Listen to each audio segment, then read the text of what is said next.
goodness. Big move Monday. Look out. A way to end the tournament. What's happening, people? Welcome back to the Quad Pod, sponsored by Poseidon Strength and Adidas Wrestling. Make sure you're using the discount codes at checkout when you visit those awesome sponsors that we have. All the info is below.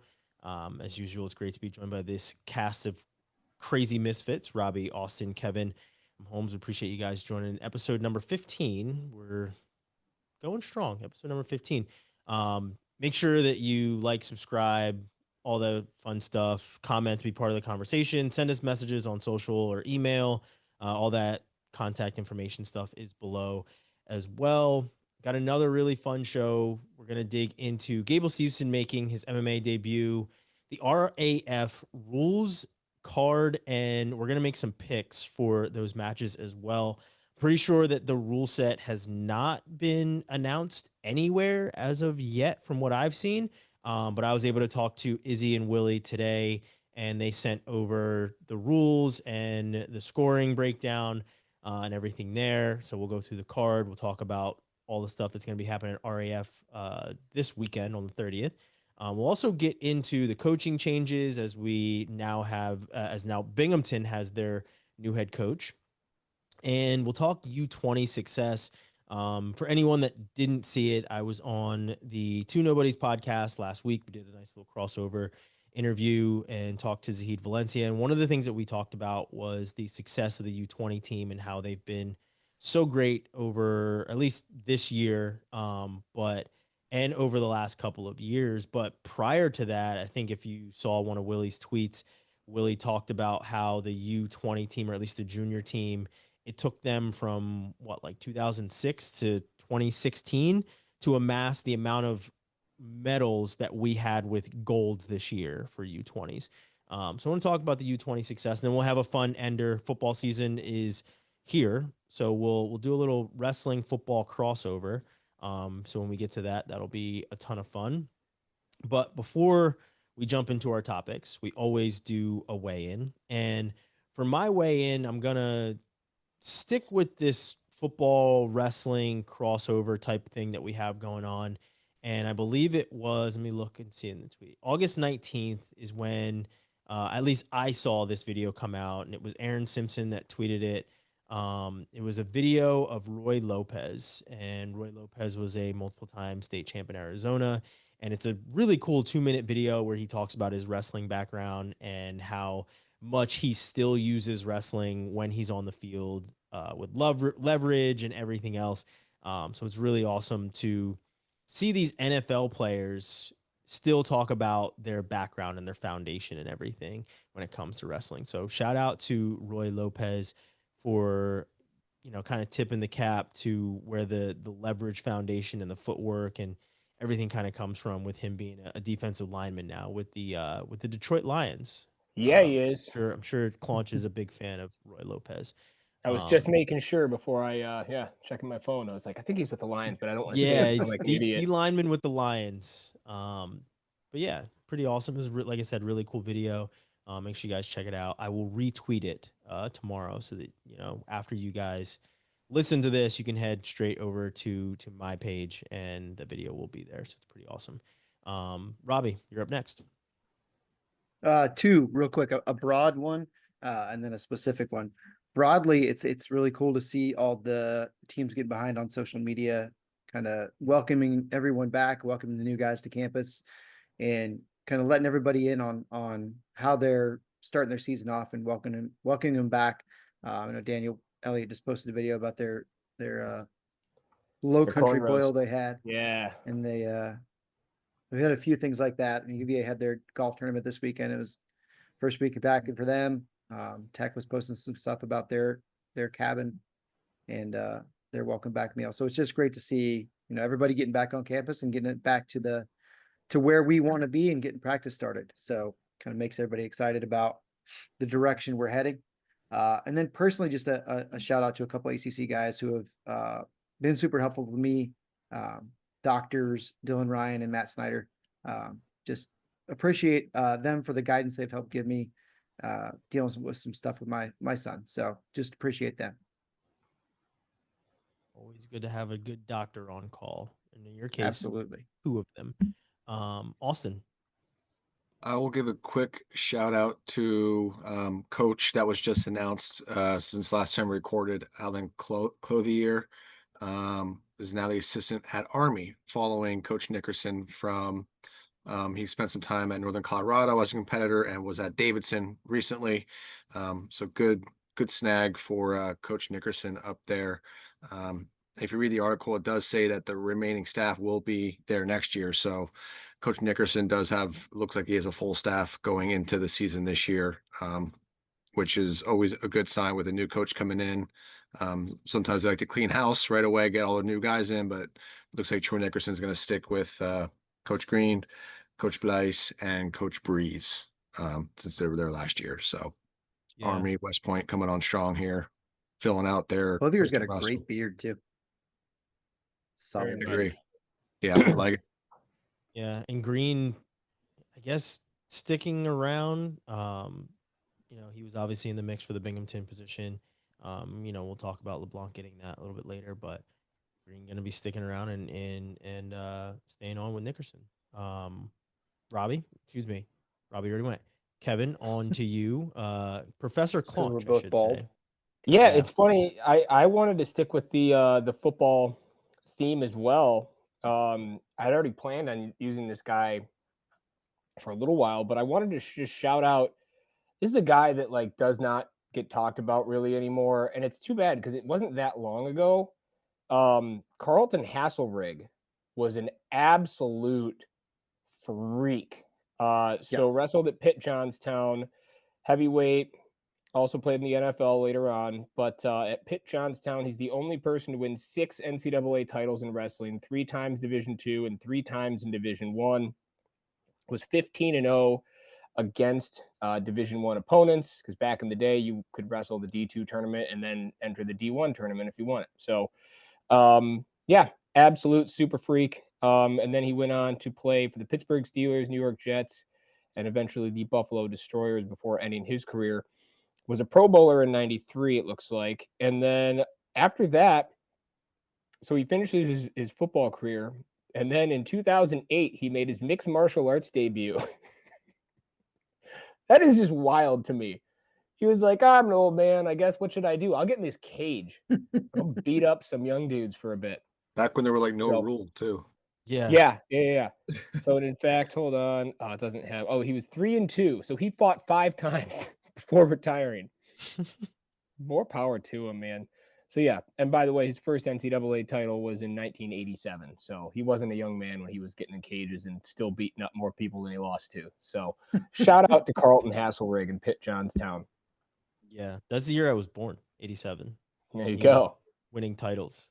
So, and then continued to fight many years after that. That is Were wild. you in the cage in 2008 as well?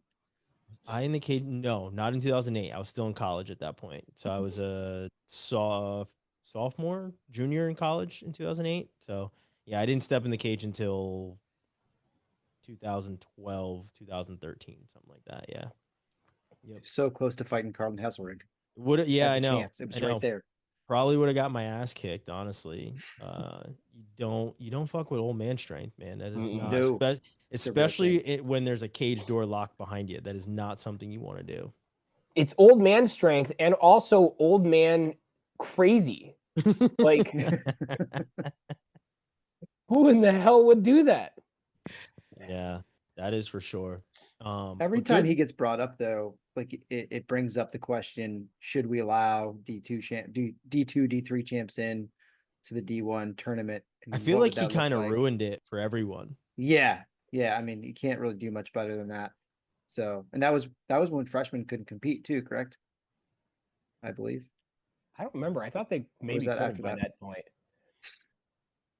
Anyway, he won 6, 3-3. So that's I'd say that's good. And it wasn't even like the Royce Alger loss of his Big Ten titles. Yeah. In, rock, paper, scissors. He legit won them. This is I feel like Hasselrig's a very good segue into our first topic of Gable Steveson making his MMA debut. As going from one guy that has done a hell of a lot on a wrestling mat, then stepped on a football field, and is now going to be stepping into the cage, which I believe he's going to be stepping into the cage. For anyone that has been paying attention, he was supposed to have a grappling match. However, he is no longer going to be doing that because he has a toe injury. And the grappling match was supposed to be, what was that, the 30th? Yeah. Yeah, the same 31st, I days. think. Yeah. So it was like 2 weeks apart, his grappling match and then his MMA fight.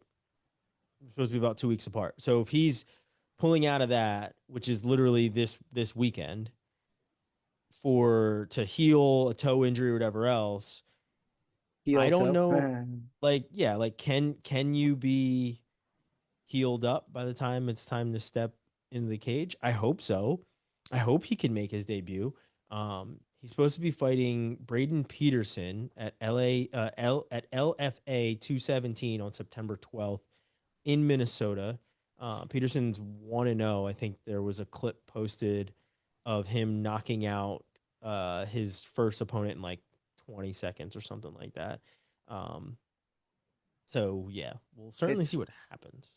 But concerning who they allow to fight in amateur MMA, and that there is no barrier to entry. I don't know. So That's the thing, is I don't know if it's an amateur fight or not. I think it's no, it is a professional fight. It is a professional fight.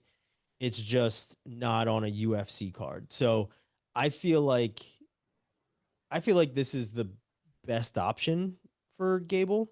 As somebody who fought on cards like this, I feel like it is the best option for him to kind of get his feet wet.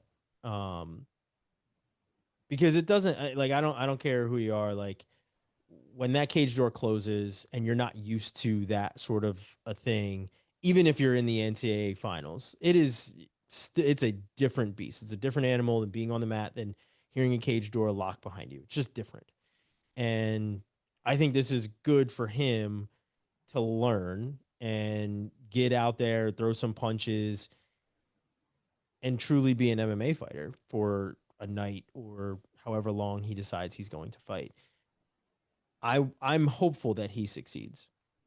I certainly want Gable to succeed in doing the thing that he wants to do. However, we have seen Gable do a lot of dabbling over these last couple of years, between WWE, where it didn't work out, NFL, where it didn't work out, comes back to college wrestling, something he's great at, ends up taking second, still an amazing career that he had, but now he's going the MMA route. Momentarily was going to do a grappling match, but that's not going to happen now. But he's doing MMA. So, like, I hope that for Gable's sake, he picks one thing and he sticks with it.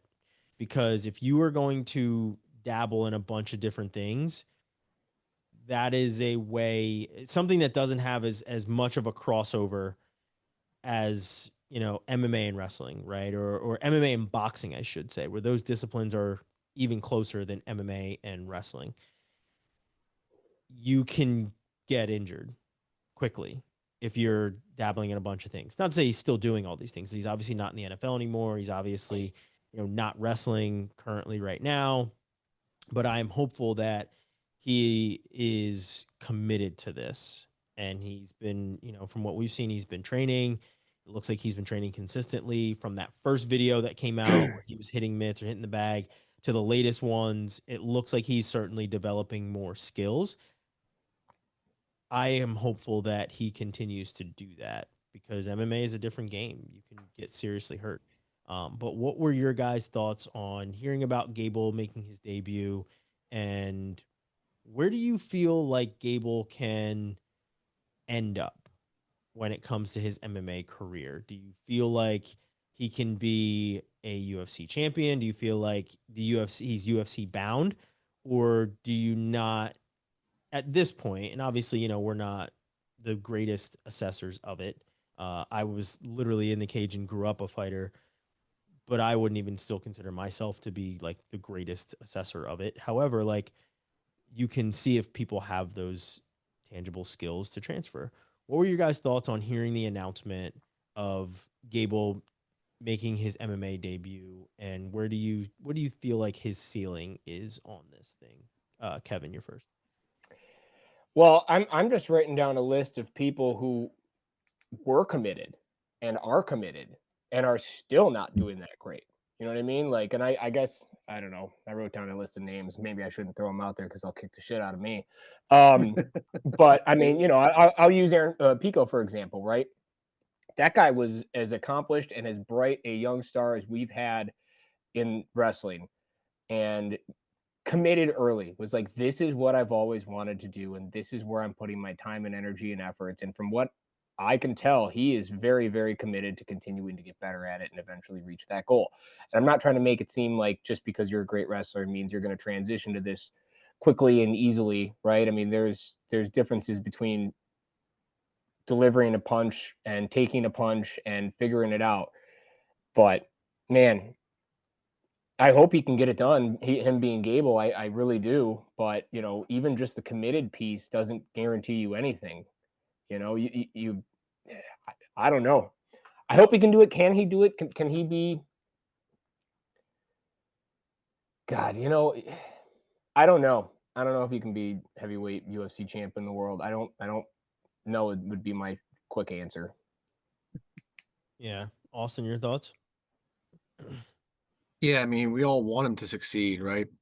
We all saw him win that Olympic gold at such a young age, and that was, you know, that was a really cool moment. And we also saw him lose his final NCAA match in a really cool moment, but maybe not cool for Gable, right? It was a really cool moment for the sport, and just the way it happened was probably all time. Um, I'm just not sure, and you guys might know more than me. I'm not a huge UFC fan, but how much wrestling can be done at a successful level at the heavyweight division in UFC, right? I feel like UFC heavyweights, you got to be able to strike, you got to be able to grapple, you got to be able to do some jiu-jitsu. Wrestling does go a long way, but at the heavyweight division, I mean, I don't know. I'm not sure if that's yet to really be seen. I know John Jones was up there in DC, obviously the two that come to mind, but after that, you know, I'm not completely sure. I mean, we saw Askren be pretty successful with just his wrestling ability and lack of striking. So, you know, I think um, there is a precedent there. And Nickel, obviously all-star wrestler, lost his last fight, but has been showing improvements in his striking as well. So I think it's going to see where we're at. We have to see where Gable's at with his striking and, you know, all these other um, martial arts that come into play here. You know, if he just relies on wrestling, I think he'll go pretty far. But the question is, how far? You know, he's going to out wrestle all his opponents, I'm sure. But as we've seen in heavyweight, one punch and you know the fight's over. You know, so he has to be able to work through things like that, I think. Yeah, Robbie. Well, I until we see some type of commitment from him, I don't feel like he's going to be successful at anything. And not a slight against him, but he's like we said, he's bouncing around between so many different things. You can't half-ass MMA and not hope to get your head knocked off. Like it's not a real path to success. If he, you know, fully commits himself, I mean, he could be successful. He's got the tools. Um, it just feels, I don't know, it feels more like it's he's still trying to figure out what's right for him. And then you see like this last minute grappling match against Gordon Ryan, who he doesn't stand a chance against Gordon Ryan. So why is he doing this in the first place other than money? And then pulling out at the last minute. It's, I don't know, it just seems to kind of keep being the theme of we're not seeing him fully in on anything.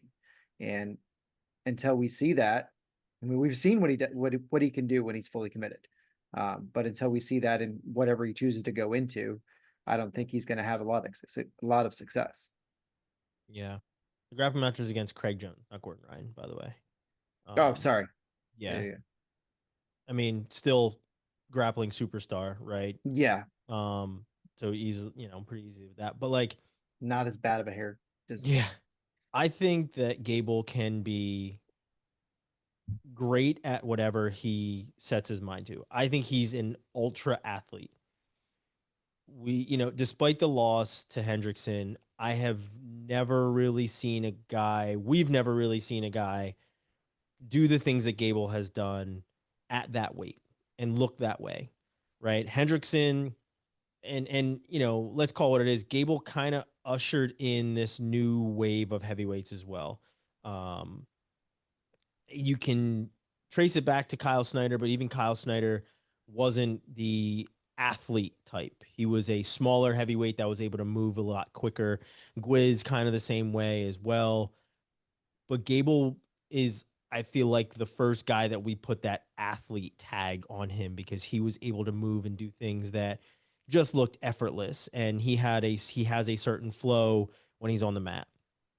I feel like Gable is, like I said, an ultra athlete. And I think it is awesome that he is able to be at the highest levels at so many different sports. But as you said, you have to truly commit to these things. And that's what I want to see him do mostly, is commit to MMA and go completely at it and train as hard as these guys are training at MMA. And I believe he's been maybe training with John Jones, or he has trained with John Jones in the past when, you know, John was getting ready for a fight. Gable was one of his training partners.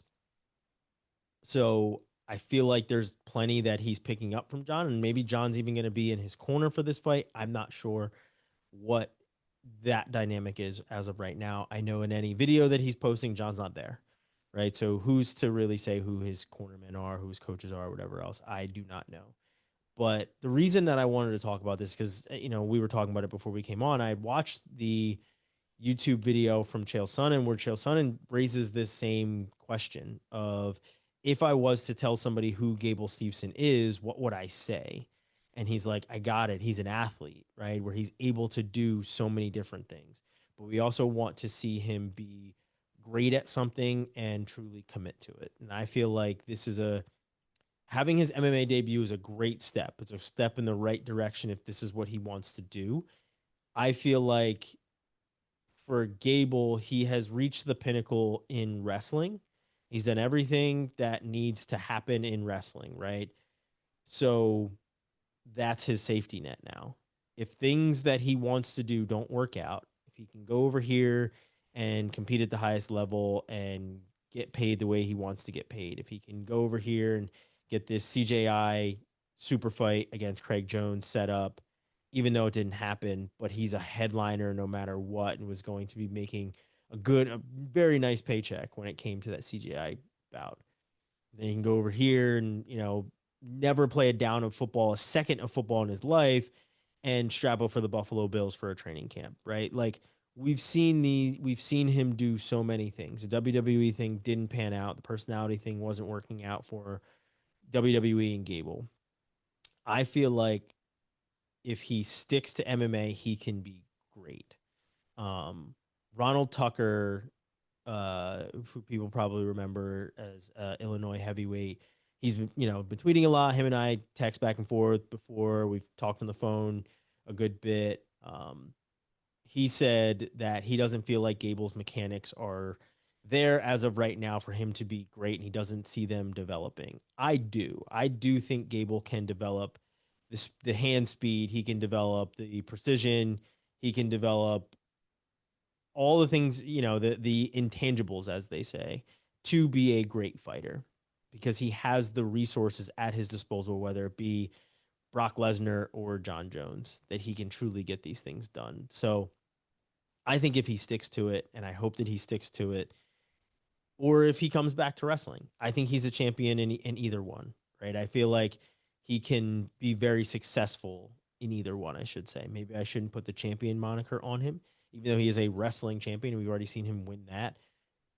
I feel like in MMA, he can be very successful, and he can be a very highly touted contender based off of what he's already built. So I'm hopeful You just got to commit. figures it out. Yeah, that is Just the gotta number commit. one thing. We saw him commit to a wrestling season this past year. Last year came up short, but we saw him compete a good bit. I'm hopeful that he continues to commit to something, because he can be absolutely amazing, because he is that X factor type athlete when he truly does those things. And he's going to be able to out wrestle any of these guys. It's the truth. He is, and he should be able to out wrestle these guys. MMA wrestling is certainly a little bit different, but I also feel like he is in the best position to out wrestle these guys. So we'll see. It's all the luck to Gable, and I hope he does really, really well. Let's move to RAF, and I know that there's been some tweets out there from Willie specifically about Gable Steveson and Wyatt Hendrickson potentially in a RAF match. But right now, that's on the back burner for the current card that they have. But before we get into the card, let's talk rules. And as I said in the intro, I talked to Willie as well as Izzy today and got the full match rules. I got the scoring and I got the match terminations as well. By termination, it's like fall, tech fall, disqualifications, and they have a segment in there for injury time as well. I know international injury time has kind of been a thing for us after watching U20. So they actually have some things in here for injury time. So let's go through the match rules first and foremost. So the match will consist of 3 2-minute periods, 30 seconds between each period. If the match goes the distance, the wrestler with the highest points scored obviously is the winner. If the match is tied at the end, the wrestler that scored last wins on criteria. So it's not grand amplitude. It's not he's got 2 points with 2 step outs and he's got 2 points with 2 takedowns. If that step out is the last point scored and it's tied score, that person wins. There will be obviously challenges and there will be video review and all those things. Scoring won't be any different from regular freestyle. Takedowns, 2 points, step outs are 1, exposure from standing is 4 or 5 with a grand amplitude. Exposure from the ground, 2. Reversals are still 1. Shot clock point and cautions are caution +1. There is no caution in 2 in this at all. And then, as I said, match terminations. There's the fall, the tech fall, disqualification, 10-point tech fall. and then injury time. Yeah, still 10-point tech fall. No difference there. The injury time I do want to note because, like I said, we've been kind of harping on it lately with watching U20s and injury time. So a wrestler can take 1 injury time without a penalty, 2nd injury timeout, or failing to return to wrestling in a timely manner will result in a caution in 1, and in a 3rd injury timeout or failure to return to wrestling in a timely manner will result in a disqualification. So you get 1 freebie. After that, you're getting hit with cautions after injury time, and then you're out. Overall, what are your guys' thoughts on the rule set? Austin, I'll start with you. Well, it's Real American Freestyle, so you expect freestyle rules, and I think those are pretty standard freestyle rules there. I do like the injury time. I'm not sure if cold spray is in the rules or not, if that can be used. Damn because it! I was going to say that. we all know that Real American cold spray. it Yeah. works. It works better than the foreign stuff I've heard. So Yeah. I mean, it's pretty straightforward. I thought maybe there would be a few differences from straight up freestyle, but I like. Are they going to stay? They might make some alterations and some changes as the cards go on, but I mean, I don't know what else there's to say. It's freestyle, and that's kind of what we expected, right? Yeah, outside of the 3 2-minute periods, that's the biggest difference. Oh, I guess yeah. Yeah, Robbie, your thoughts? I like that because it kind of gives it a folk style feel, splitting it up a little bit more. But you're still getting the 6-minute match, so that's fun. I mean, the rules are the rules. They're pretty clear. I'm not really split one way or the other on whether it should be first score or last score to get the tiebreaker. I think it's you pick which one you like, and there's reasoning for either of them, and go with what you want. But they're going last point scored as their tiebreaker, so that's what they're doing. I think it incentivizes guys to dig out of the hole a little bit more, but otherwise, it's pretty standard scoring. Launch? Why are we so against overtime in freestyle? Like, are we doing criteria because that's freestyle, or can we not Americanize it and say, hey, go get a takedown or go score a point if it's tied? I don't understand. Can we do a ball? Can we do a ball draw? That's even we better. start from a clinch. We start from a leg lock. Yeah. I would have liked an overtime. I would have been completely on board with an overtime. And I think that it's fair because, like, this has been my point with freestyle overtime anyway, is that, like, you know what, if it's tied, it's still the next point wins. So it's still a push out. It's still all those same other things. Like, it doesn't have to be a takedown. You would like to see a takedown ideally, right? But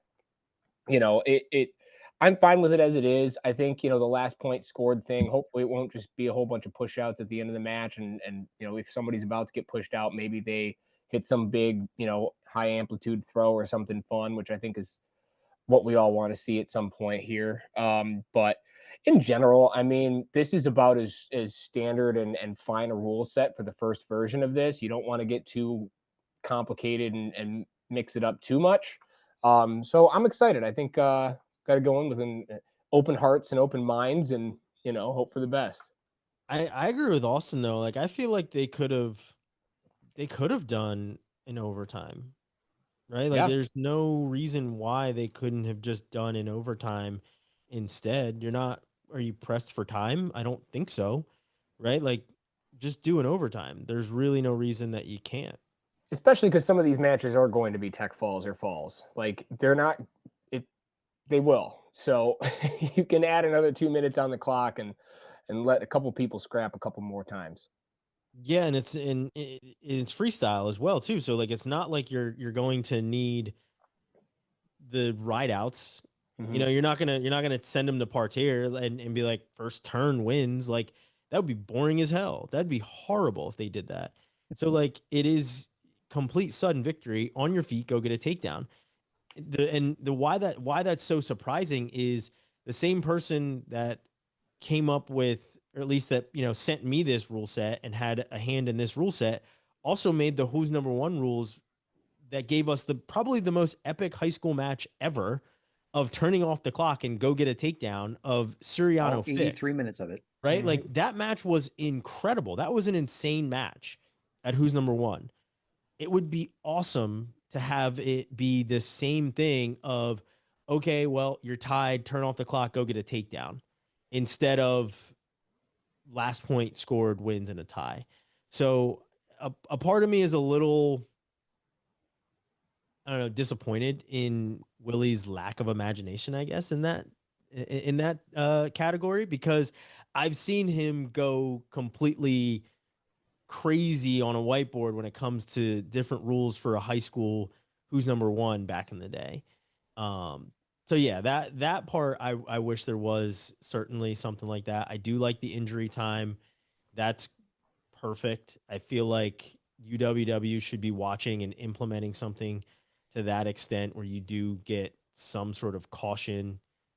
So that for me is great. Challenges, yeah, should be, everything is pretty straightforward. Everything They should throw real bricks. Ooh, I'm on board with that. There you go. Yeah. Injury time, disqualified. That's American for you. Hit with a brick. Yeah. And I don't know I mean, hopefully cold spray is involved, but just in case it's not, you should probably just get like a Real American beer and put that on there and you're all good to go. I'm picturing Stone Cold. Just shake it and just spray him with it.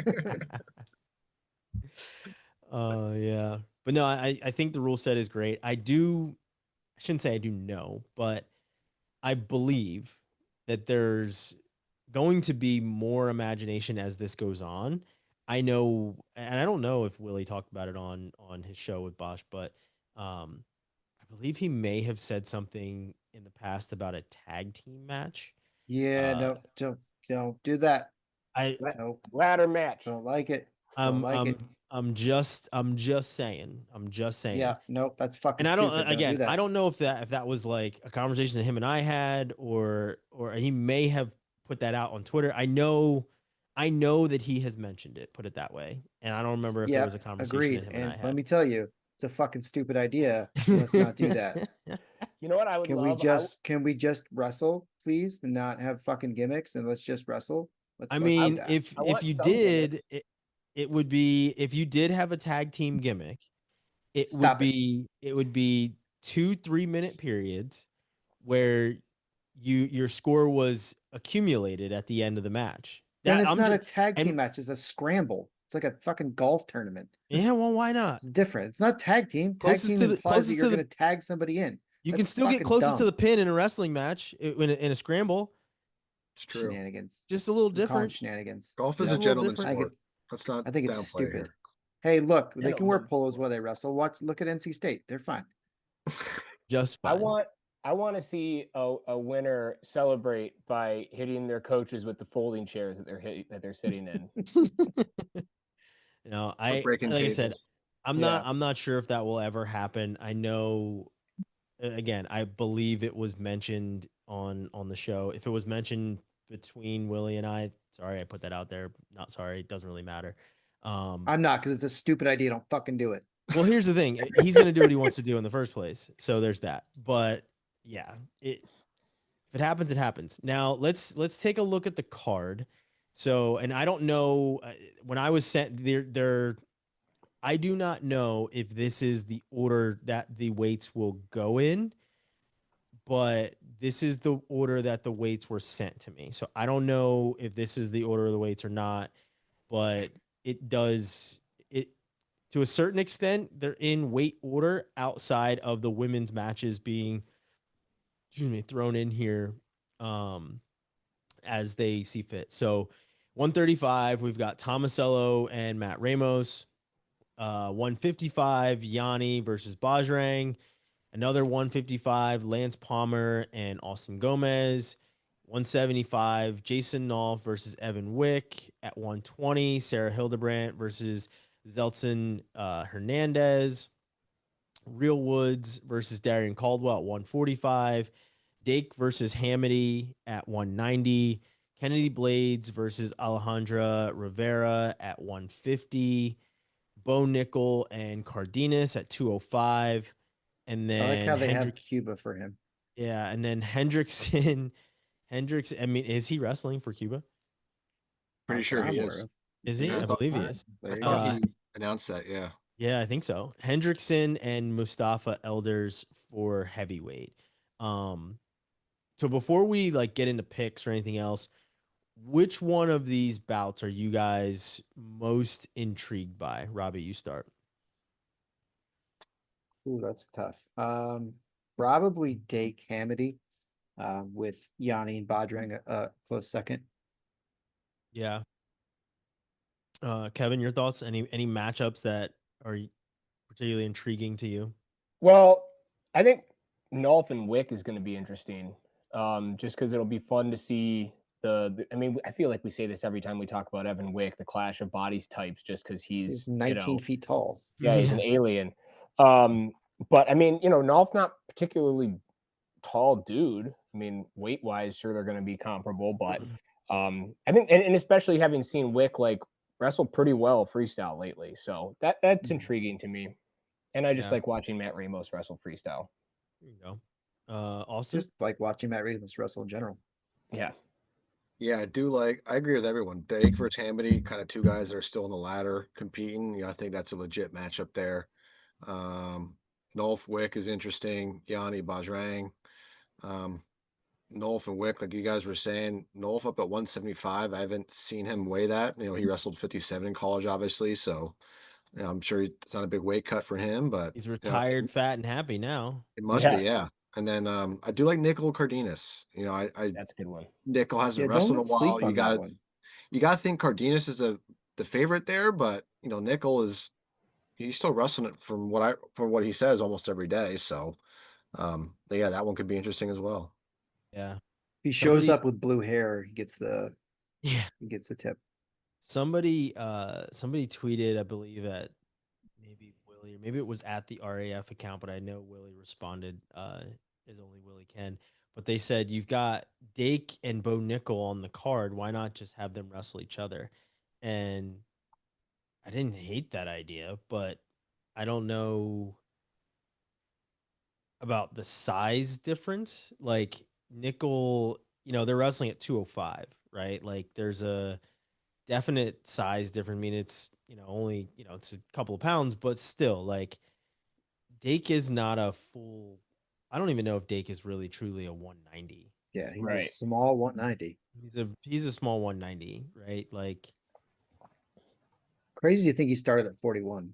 But I love the idea. I would love to see that match. So maybe in the future they make that match happen if Nichols going to stick around and continue to do some RAF bouts and everything else in between fighting the UFC.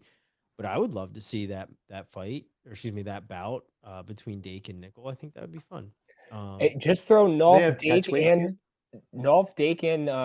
here? Bo together. It'll be a triple threat match. I know Robbie they will could love be that. after the tag team. Triple tag team. Royal Rumble. There you go. All right, let's make Can we have a some pro picks. league without it turning into a fucking shtick? Can we just have wrestling? That's why we can't have nice things. No, we Our can't. pets' heads are falling off.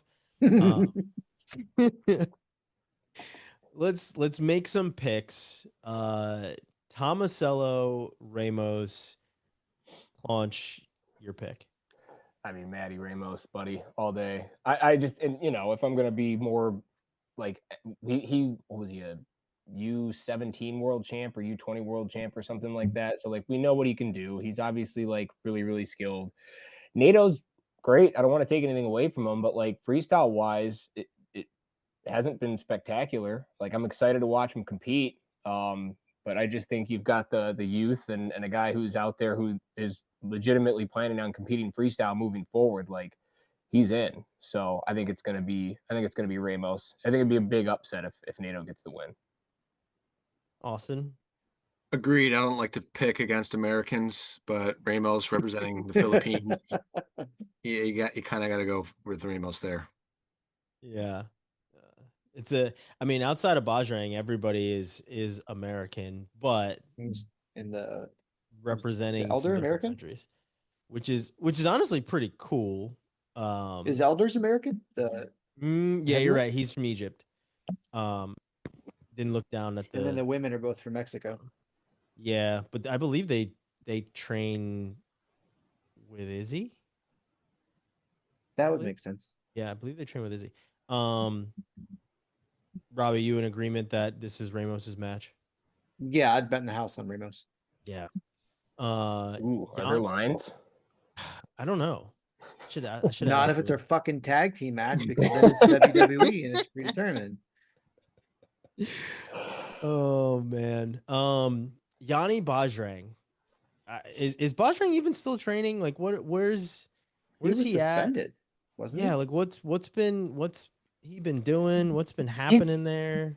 I've seen a couple clips of him training at Cliff Keen lately. I don't know. I know he's done that a handful of times in years past. I don't know as far as like what else he's doing to continue to train to compete, but he wouldn't be the only almost retired guy on this card. So Or fully retired guy He's on this apparently card. a politician now too. Is he He's really? in the Indian National Congress. Oh, there you go. So who are we taking? We taking Yanni? We taking Bajrang? Let's not be full American bias during this entire thing. Who are we taking? And I'm not indicating anything in that. I'm just saying this is a very close match. Robbie, your thoughts? 4 years ago, I would have taken Bajrang, but with him being out and not really competing recently, I think you lean towards Yanni. They've wrestled before, yes, right? Yeah, Yes. Yanni Beat the beat Streets him card. in a yeah. I was on a just Beat the gonna say Streets card. Beat the Streets card is where they wrestled. Yeah, I think Yeah, Yanni so won I that mean, one. yeah, and I wouldn't expect much difference. More separation, I would think, with Bajrang being off the mat longer.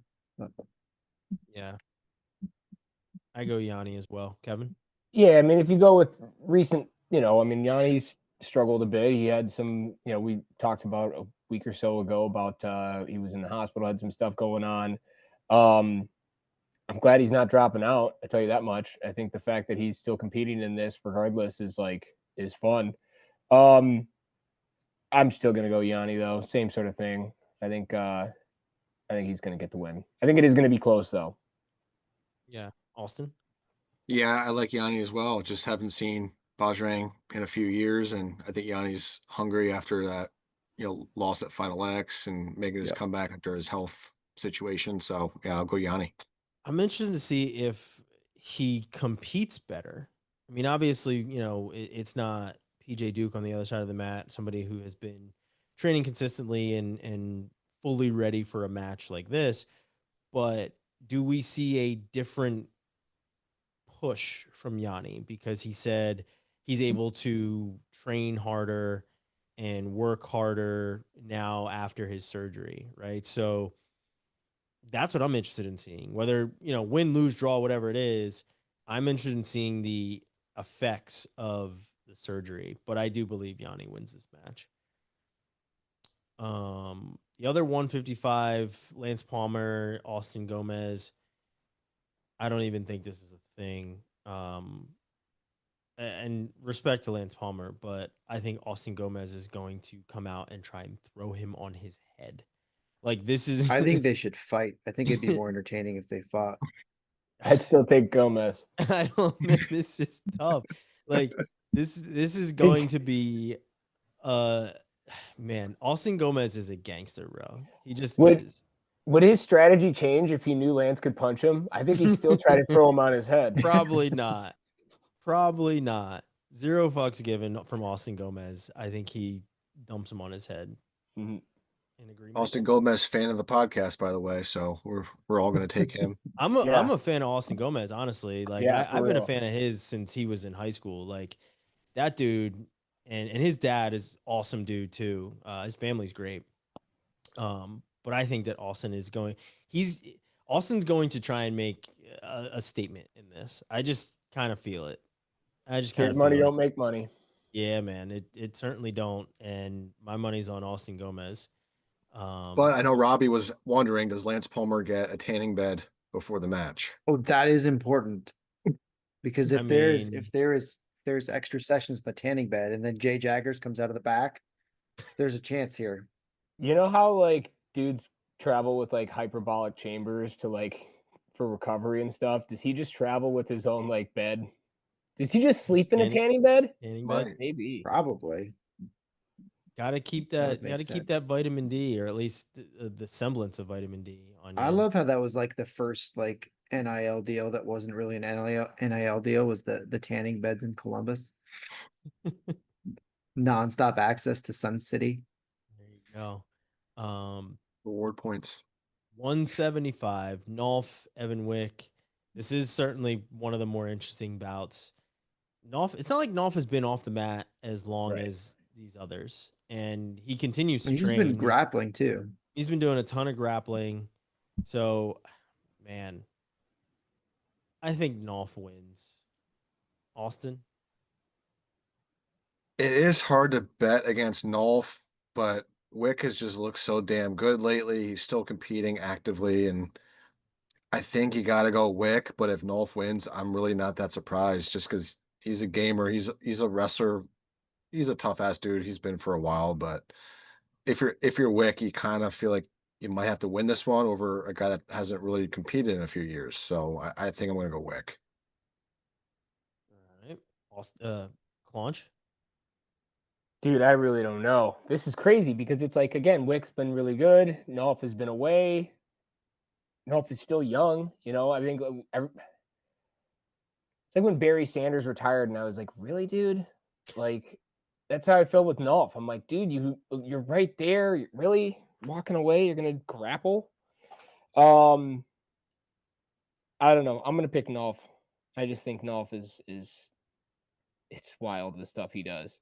I know I was telling you guys this the other day, but like I was at wrestling practice and I was like, somebody was in on my legs and I was up, like the way that Nolf hits that like Winn-Dixie thing. And like, it never crossed my mind that I could score from there. All I was doing was just like, get me the hell out of this position. Let me get back on my feet. Let me figure it out. That guy just like figures out how to score from the craziest places. And I think he's going to do it again. Robbie? Yeah, I don't know. It's hard to bet against Nolf, but I do like how Evan Wick has looked.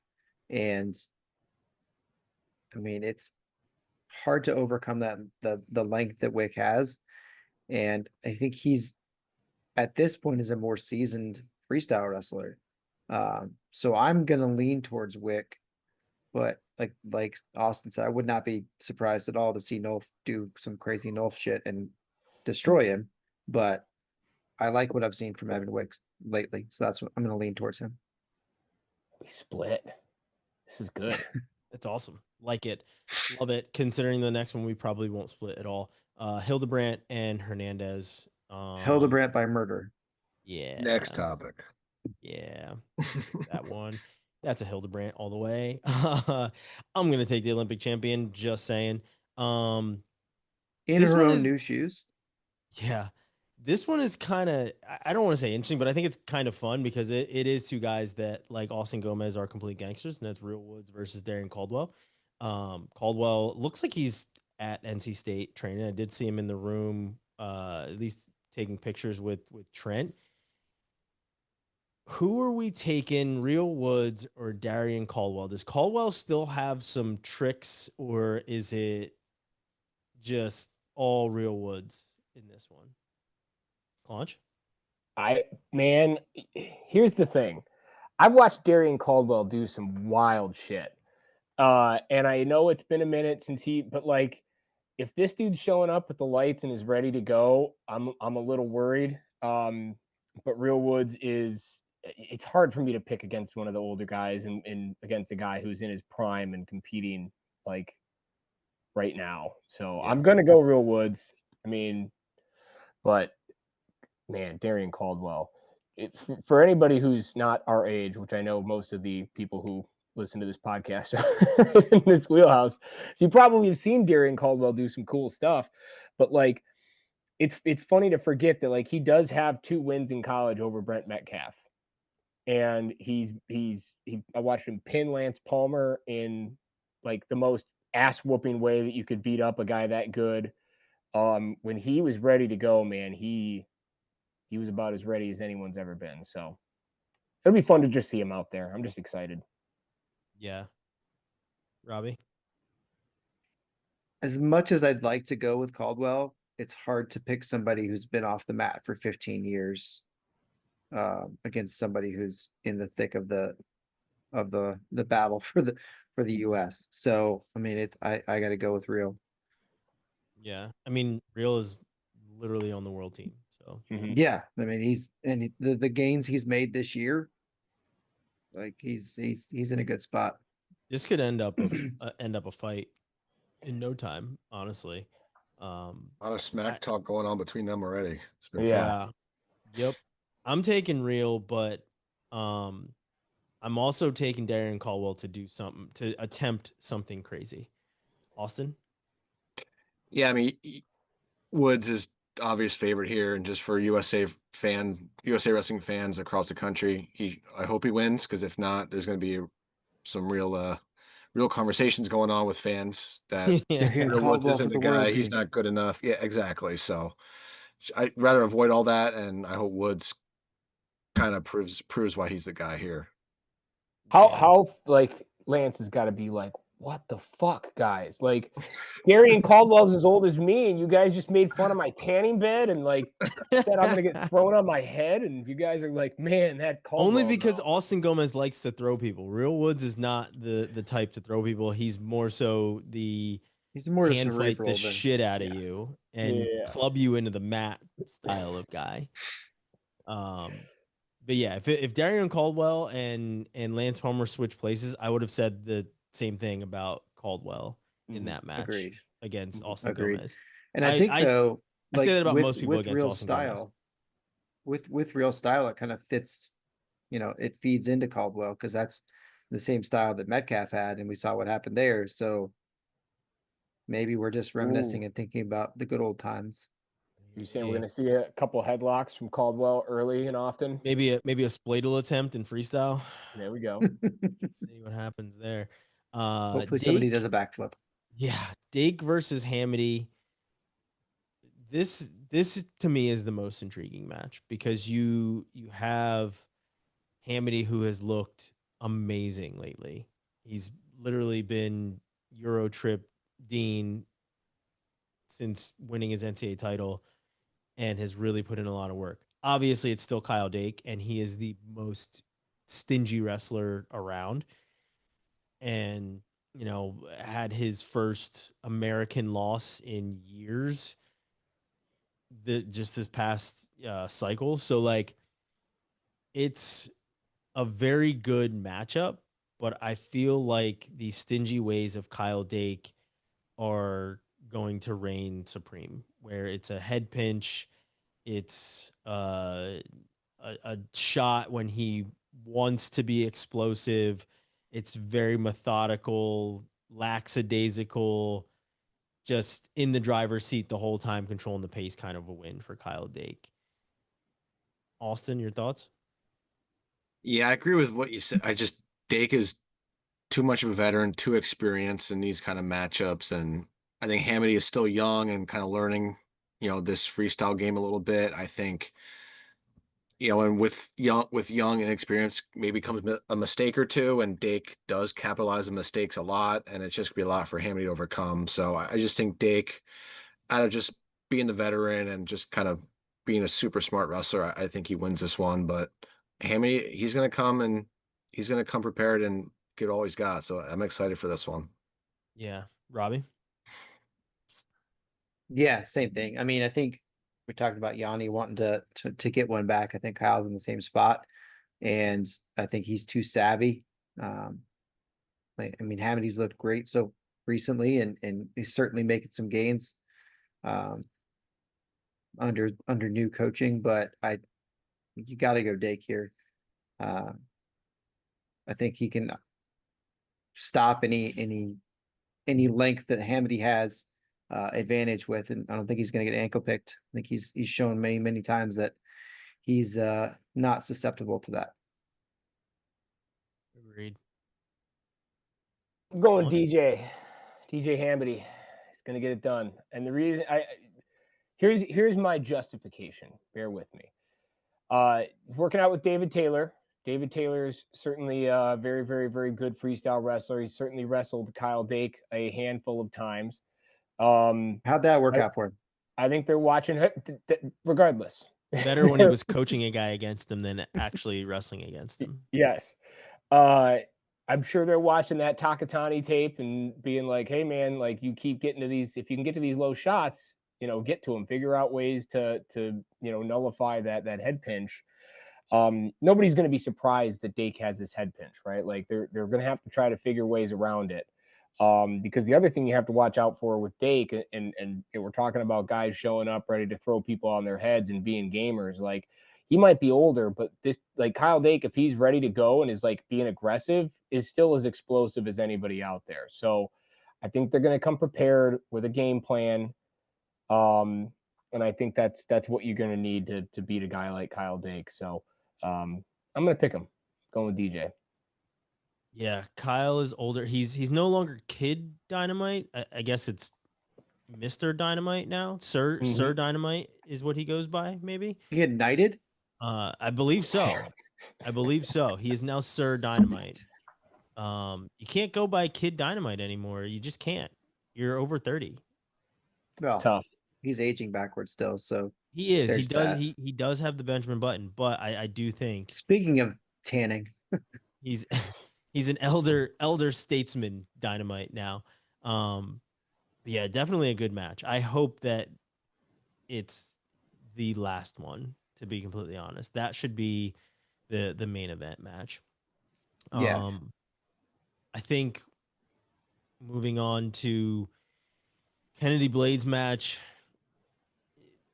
100% chance of 5 points. Oh yeah, going on the yeah. board quickly. Yeah, she's getting launched. She has become such a terror from that rear standing position, where you like anytime she gets there, they can't bail out fast enough.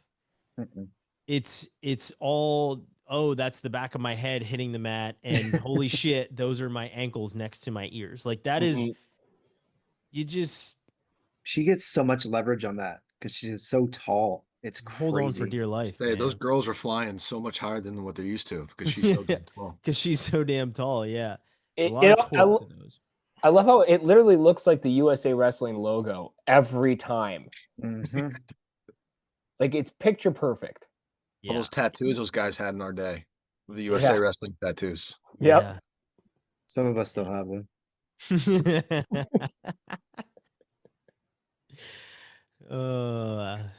he says of a friend. Bo Nickel stepping back on the mat for the first time in years, taking on Jacob Cardenas, and I'm taking Cardenas. I think I am. I think I'm gonna take Cardenas. He jumped absolute levels over this last year of being at Michigan, and the things that he was able to do. And I know he's still Bo Nickel, he's still competing, but I don't know. It's tough to take Nickel in this sense where and it's probably recency bias as well with Cardenas. You've seen him wrestle more recently than Bo Nickel, but I think it's right up there. Like as you guys said before, it's right up there with Dake Hamity. But yeah, I'm gonna take the younger cat in this one. Austin, who are you picking? Yeah, I think I like Cardenas as well. Just like we said, we haven't seen Nickel on the mat in a while. Cardenas is coming off a pretty successful NCAA season, wrestling on the freestyle scene now, and I think he wants to represent his new country of Cuba. So I think he's going to try and do good for those guys. There you go, Robbie. If Mihan Lopez is coaching him, then definitely. Yeah, we'll certainly see. Is that who you're picking? Cardenas, Robbie? I don't know. I think Depends on the so. coach. Yeah, it depends on the guy. If Mihan's there, then yes, absolutely. It's like we said on a few of these. It's hard to pick against Nickel because we've seen what he can do. We know what he's capable of. But kind of coming back to This what we isn't talked very about Penn with State Gable homer of earlier. us, by the way. I know, I I'm a know, right? huge Penn State homer. Coming back to what we talked about with Gable, is he going to be fully committed? And he's should be fully committed to UFC right now.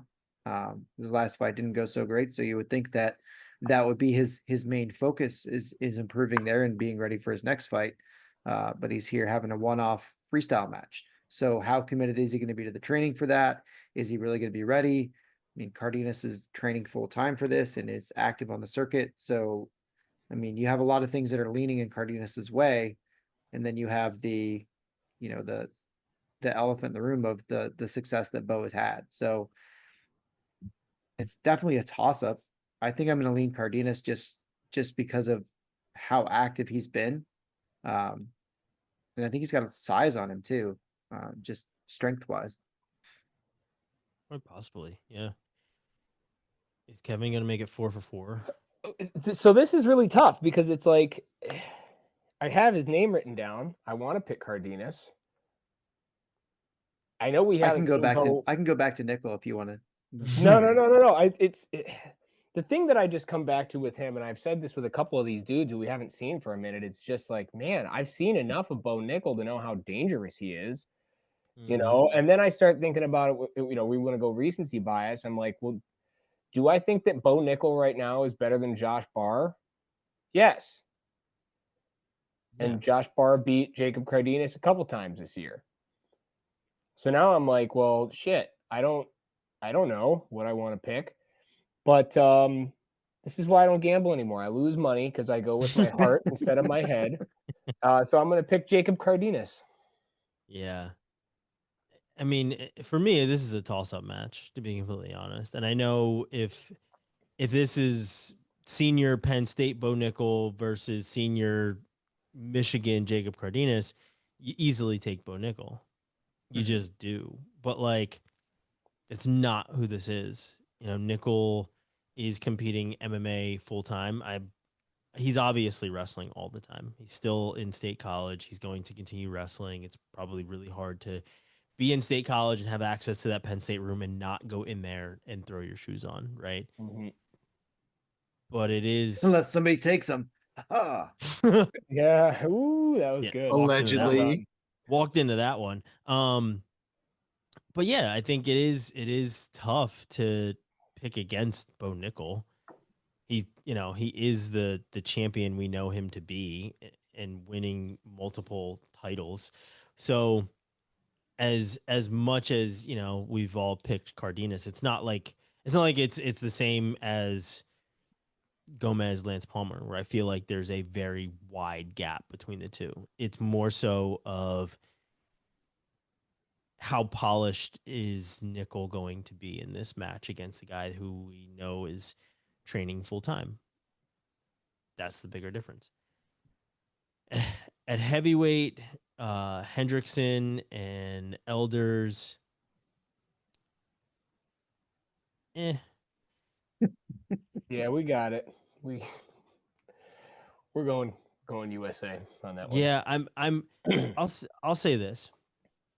I hope that and Willie has said this on their show. I know he said it on the show before.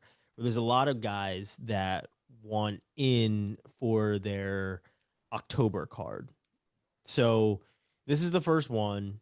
I don't expect it to be fireworks from the start with each one of these matchups, right? There are some good ones in here. You know, you've got Dake Hamady, you've got Nicole Cardenas, you've got Yanni Bajrang, Nolf, and Wick. Yes, there's some good ones in here that we can see some pretty wild shit.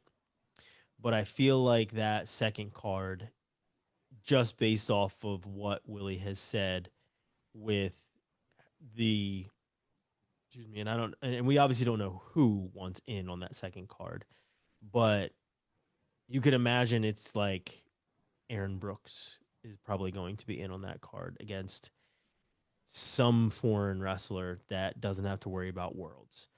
You can guess that there's going to be a bigger contingent of USA wrestlers that want to be a part of this, right? Whether it is a Zahid Valencia being a part of this, or who are some of the other lightweights. I mean, hell, if they can, I'm positive that if they ask Spencer Lee, there's no way he does it on this card, but maybe he joins in the fun on the second one when he doesn't have to worry about worlds and he can do a one-off match. So, like, if you can get guys like that for that second card, then you have our attention, you know, undivided attention. For this Unless one, there's a a tag couple team of match. Yeah. I hope there is, just for your sake. I hope they kick it off with a tag team match. But for this, you're just like, all right, yeah, there's some good ones in here. I'll tune in, kind of pick and choose where I want to see how things work out. I want to see the layout of things. I want to see the production and see how things go. But, like, not super intrigued with every single match. You're like, maybe I can wait for some clips to come out. Maybe I can wait for, you know, the results or whatever else, or an archive of these matches. I think it's a step in the right direction that they're having their event. They have the rule set. They have a card of 10 weights, of 10 matchups. Now there's nothing to it but to actually make the event happen and allow us to see the product. Well, and Yeah, you interested to get see what that the production looks like. Yeah. you get this with like MMA too, though, right? I mean, it's not like every single, you know, UFC event is this like slam dunk thing. You know, you Yeah. have 8 to 10 guys trying to you know, make a name for themselves, and then you'll have a main event, and sometimes that's not always that great. So this is a good That's why start. those are on ESPN instead. Yeah. Yeah. So, well, you know, as I said, it's got some intrigue. It's got some matches that people want to see, but we'll certainly see kind of how things go. But right now, it's just like, yeah, there's a couple of them in there that I'm interested in. So yeah, and with that, we move on to some other freestyle wrestling. Last week we talked about at that point, at the time of recording, we were on, what was it, day one, or at least day one and day two, where we had some medals won of U20s. And now I believe the tournament came to a close today. Yeah, I'm looking right now. They concluded everything, but we had, what was that, like 6 gold medals or something like that? I'm That It's sounds probably right. really bad podcasting right now that I don't have it right here in front of me. But what I want to talk about overall isn't so much the the finishes themselves, but the access that our younger wrestlers are getting to the higher levels, and how the true trickle down is affecting Team USA freestyle, at least, because as much as we can see guys, I know we had gold medal in Greco, but we don't always get a lot of big time finishers in Greco. We make our money in freestyle, men's and women's. That's just been kind of how it is. So with how many medals we won this year, and like I said, I think Willie tweeted it out of how many medals we had won on like a 10-year span compared to, what we just did this year.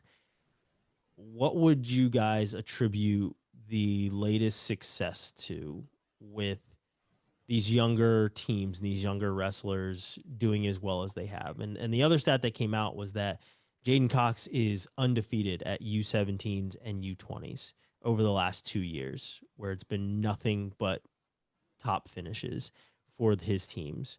What would you guys equate to these top finishes? Is it the coaching of Jaden Cox? Is it the access to our higher level wrestlers? Is it the better RTC foundations that we have? Like, it might be all the above, but what are your guys' thoughts on why we are becoming so successful and why we have such a, from what looks like, great feeder program into our senior levels when it comes to specifically that freestyle side?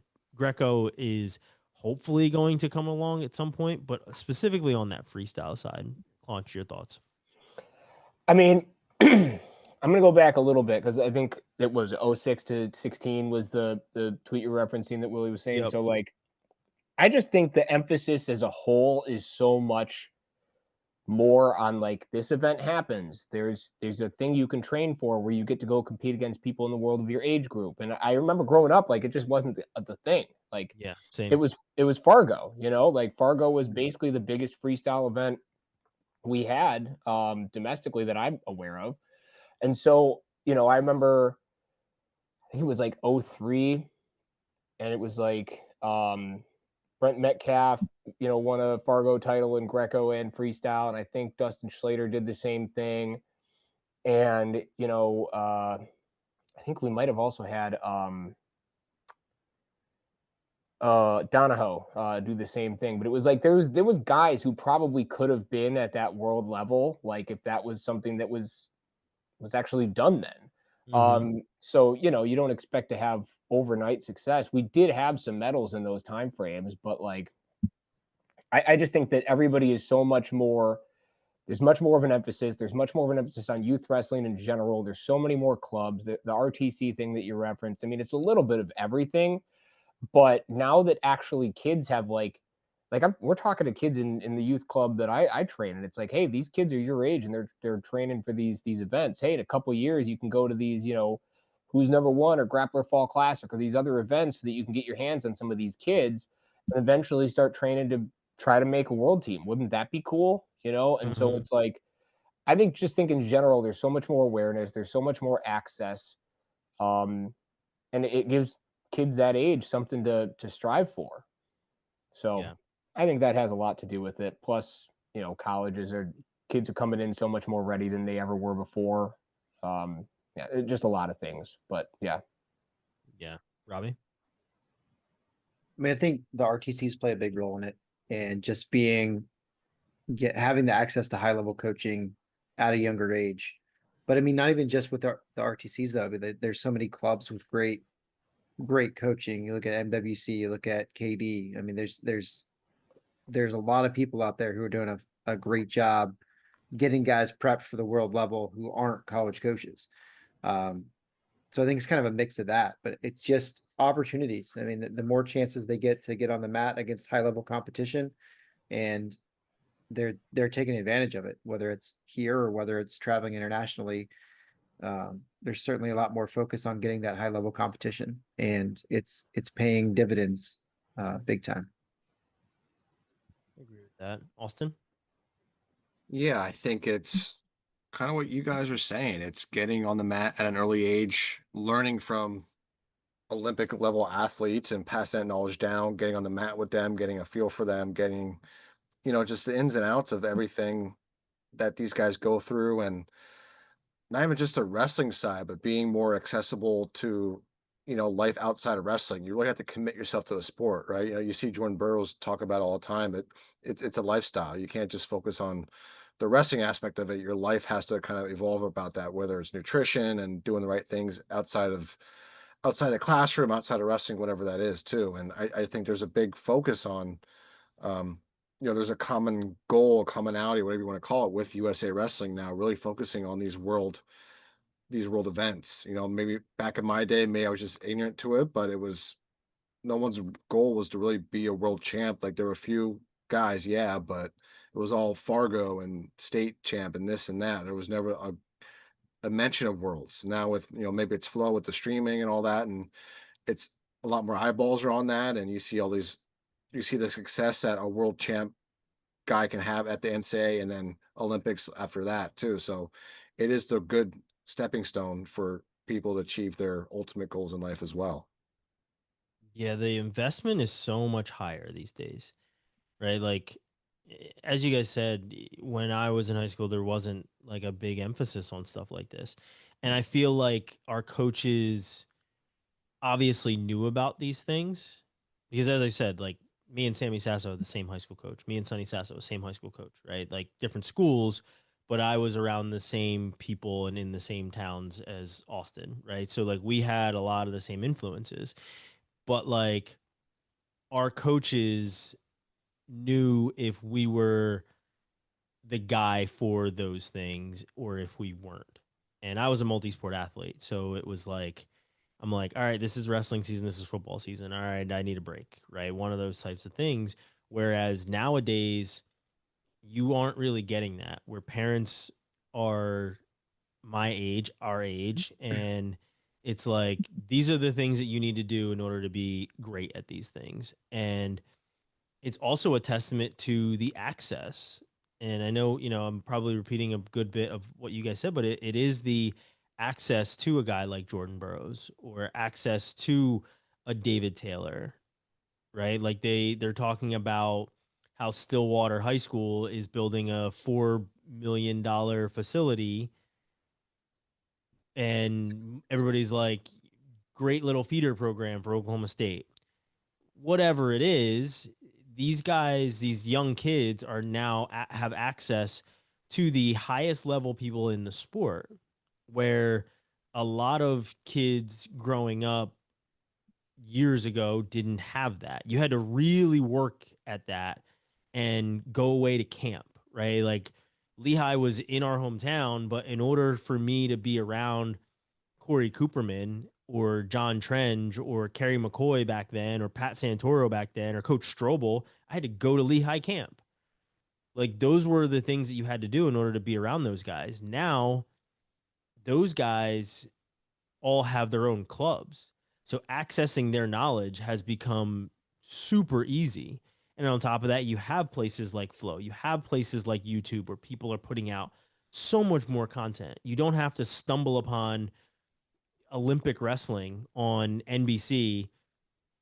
You literally know the schedule. It is being marketed to you. It is being pushed to you. NCAAs is the same exact way. These things are now being marketed. There's huge teams around all of these things. So, it was something that I wanted to talk to you guys about, mostly because, like I said, it came up as a topic when I was on the podcast last week and talked to Zahid Valencia about it. And he talked about his dad creating Monster Garage and how his his biggest rivals were Cato Levis and his brother Anthony and then Aaron Pico. And those are the guys that he got to train with. Mm-hmm. It's just so much different when you get to train with some of the highest level people in the world. Cato Levis doesn't get the concussions that he got. I believe Cato Levis is a multiple time NCAA champion. That kid was incredible, but he had injury problems and could not continue to compete. It was awesome that he was allowed to be part of the team at Arizona State and go there and get a degree and everything else and be around some of the same guys he was around when he was growing up. But like, he was an absolute killer. He was amazing. Aaron Pico, obviously everybody always says, what if, what if, what if? And especially with him losing by knockout recently, they're like, man, what if he would have stuck to wrestling instead of going into the UFC, especially with how sustainable wrestling is now. So there's just like so many factors, right? And Kevin, I want to hear a little bit more from you. Like you just said that you're talking to these younger kids about what they can do on that next level. How are these kids, like how susceptible are they? Like how responsive, I guess, are they when you talk to them about having a sustainable wrestling life? So I haven't quite gotten to that point of it as far as like what you can do long term with it, because Yeah. I mean, you gotta set some goals first, right? You got to start achieving some things before you start looking at what the rest of it looks like. But hey, let's work towards these things, right? Hey, states didn't end up the way you wanted, or hey, you ended up on the podium. That's great. So now what's the next goal, right? Okay, the next goal is win a state championship. Great. You know what else there is? 50 other states, right? Yeah. So let's start looking at some of these other places that you're going to have to get after. It's I 49 know other states. 49 other states. Yeah, good point. Thank you, Robbie. God, I'm an idiot. All right. But no, the point is like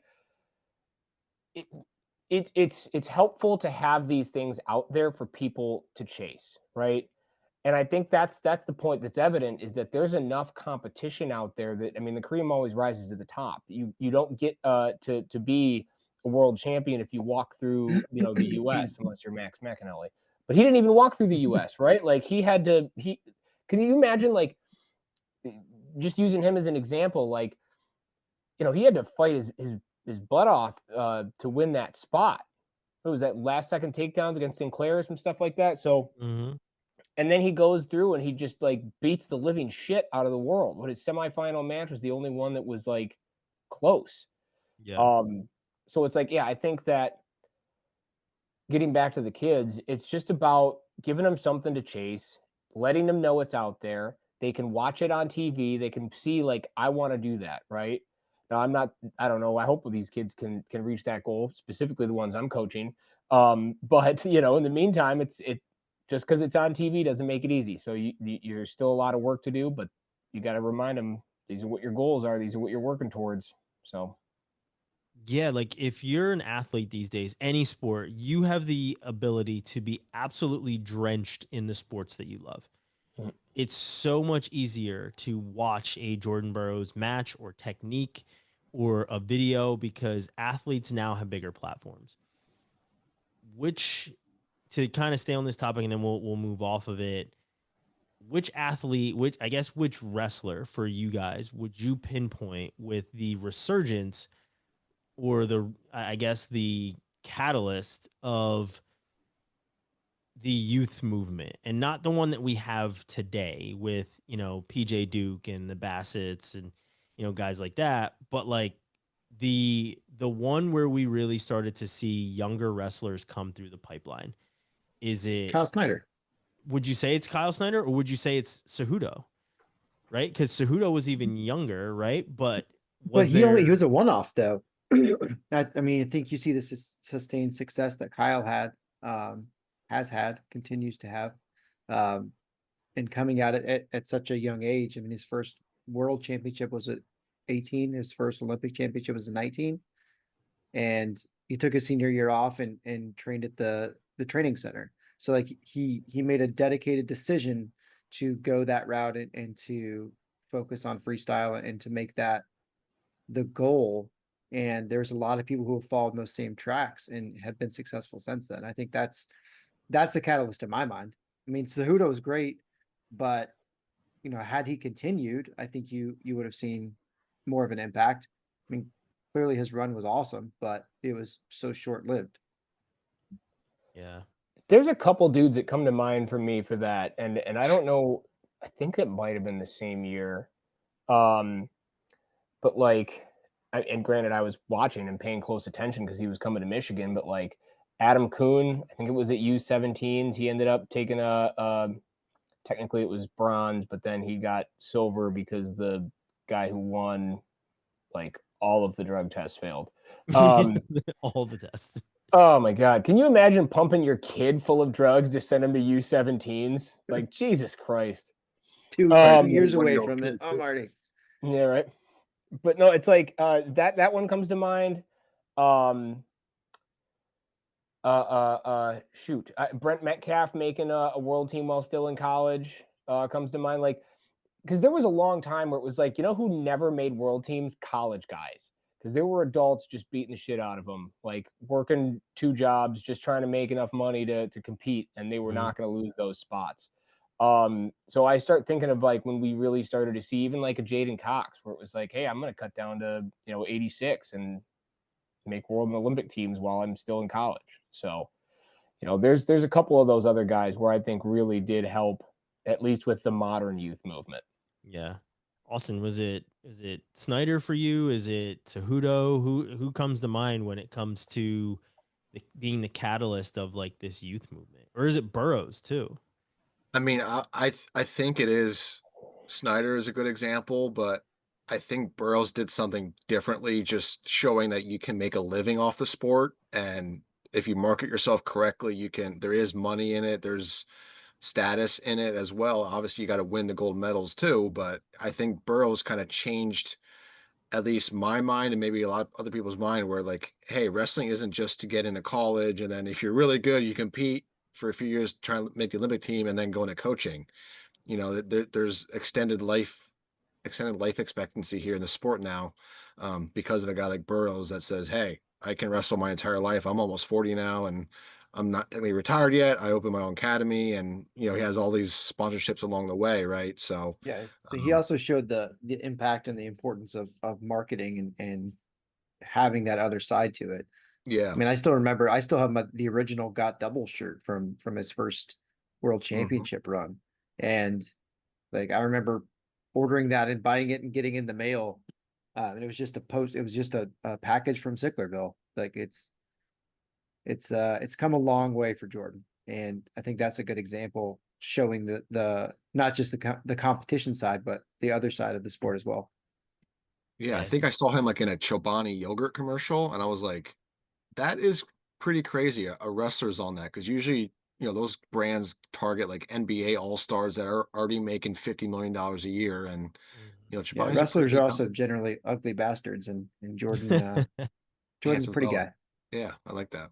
Yeah, I mean, every episode we have the early marketing of Kale Sanderson being on the Wheaties box behind Kevin. So like there are certainly things where wrestlers have kind of stuck out, right? They've done mainstream things.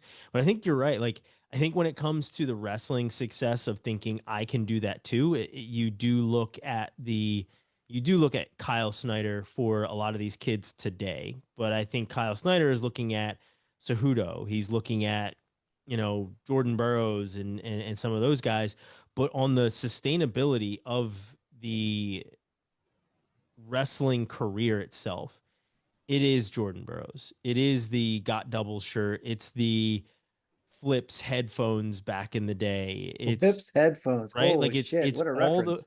it's all Throwback. those things. I mean, I had so many pairs of Flips headphones because we had the deal at Flow. So they would just like send them to us and we had pairs with our names on them. And then we got them for the Who's Number One kids the one year. And, Those there was things just like, sucked too. oh yeah, they were terrible. They're not a good product. I had so many different pairs because they kept breaking. But there was so much that was being thrown into the sport, right? Where Jordan Burroughs had his Asics deal and then had the shoe. And, we'd obviously seen guys that had shoes before and they're some of the most legendary shoes that we'd ever seen, right? The John Smith shoe, the Kendalls, all those shoes are amazing. The Colots, right? Like those shoes are great. But then when Jordan Burroughs started doing it, he didn't just have a wrestling shoe, he had a running shoe. And then there was apparel that came with it. So I think it depends on what you're correlating it to. I think the wrestling success just on the mat, or at least like taking a different path, had to be Kyle Snyder. But the overall biggest and for me greatest impact has to be Jordan Burroughs, because he didn't just win and show you that he can win at a very high level consistently like the guys that we had seen in the past like John Smith, but you can also be marketable. You can also have camps where people want to invite you and fly you to camp. You can have these sponsors. You know, when he was the polo athlete as well, like you can be one of these mainstream guys when the Olympics comes around. So yeah, I think that even though we are having like a crazy amount of success on the U17, U20 level, I won't say U23 because those guys are more college than you know the other levels, but we're having that crazy level of success mostly because of the things that so many guys before them have already done, and now they're like, this is an actual sustainable thing. If I work my ass off and go win world medals at this level, it can equate to the next ones. So no, I definitely think that is, those are the two guys that you can probably draw that line to, because they were doing something that not a lot of guys were doing, and being sponsored and having the money infused into their careers. Also coincides with, you know, the resurgence of USA Wrestling as a whole. It coincides with the Living the Dream Fund and making it sustainable to be able to continue wrestling. Like there's so many things that have changed in the last 15 years that have made our sport so much better, for to offer longevity to athletes. So I mean, it's great to see, and we still have these guys sticking around. Like we're talking about Dake wrestling again, and it gives an opportunity to have a long career and to not have to just go into coaching or settle into something that they don't want to do if they still want to compete. Yeah, Jordan Burroughs is not retired yet, by the way. That has not happened. So who's to say if he steps back on the mat at some point? He's gonna have to put like 15 different pairs of shoes out for me to believe that he's done. Yeah, yeah. I mean, the the guy behind me in the red and white trunks back there retired 3 times, I believe, or maybe even 4 times before he was officially done. So, Carlton Hasselred got into the cage at 50. yeah. So that if there's even a glimmer of light still on, they're gonna still walk down that tunnel and try to make it. But it is what it is. Let's move on. Let's talk a little coaching changes. We now know who the Binghamton head coach is, and I'm gonna, pass this off to Austin as it's more so his realm. I guess it's his conference that he covers. So, what did you make, Austin, of the hire, especially with the inside info that you're getting on who's up for the job, who's interviewing for it? At this point, I think with them announcing it, you can probably put out who was in the mix as well, for this job.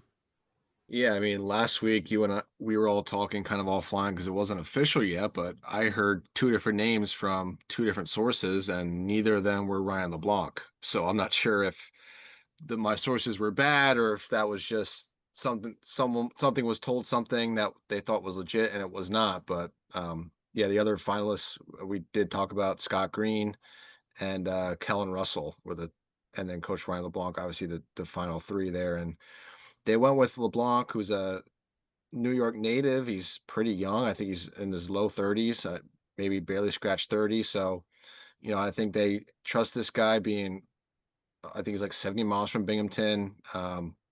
Very qualified wrestler. And looking back at his years at Citadel, he did some pretty good stuff with not a ton of Support and resources. support resources, a lot of not many talented recruits coming in. That's just the way it was at Citadel, and unfortunately, but he did make something out of nothing there. So a lot of faith in him, and I think it'll be a good guy. I think it'll be good for Binghamton. I really do. He's young, energetic, and definitely wants to succeed, and it'll be interesting to see who he brings in, if he's going to keep current staff there, or I think they're just starting school now, so it might be a little late in the game to get the staff he wants, but we'll see how it turns into in the next year or two here. For sure. Yeah, I'm with the people we knew that were in the mix, and it was, we had said when the job became available, wow, this would have been something that Scott Green definitely would have jumped at had it been a couple weeks ago and he was interviewing for another position. Specifically the one at Army, but like he threw his hat in the ring and ultimately isn't able to go back to the school where he used to coach at.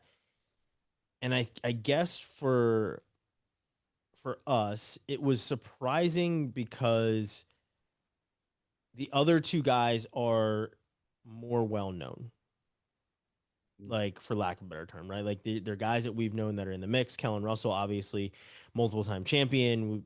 We've seen everything that Kellen Russell has done. A lot of these kids nowadays have most likely seen Kellen Russell compete at some point.